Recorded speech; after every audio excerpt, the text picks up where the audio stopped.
নমস্কার বন্ধুরা, ইনডোর এয়ারপোর্টের ভেতর থেকেই আমরা ক্যাব বুক করে নিয়েছিলাম আর সেই নির্দিষ্ট গাড়িতে চেপে মধ্যপ্রদেশের রাস্তায় এই প্রথম।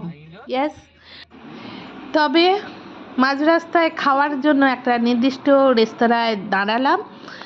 রেস্তোরাঁর অ্যাম্বিয়েন্স দেখুন, আমাদের ওখানকারের মতন নয়, একটু আলাদা। খাবার দাবার কীরকম হবে সেই নিয়েও ভীষণ এক্সাইটেড, কিন্তু আমার প্রচণ্ড জল পিপাসা পেয়েছিল, তাই প্রথমে আমি জলের বোতল নিয়ে জল খেয়ে নিলাম।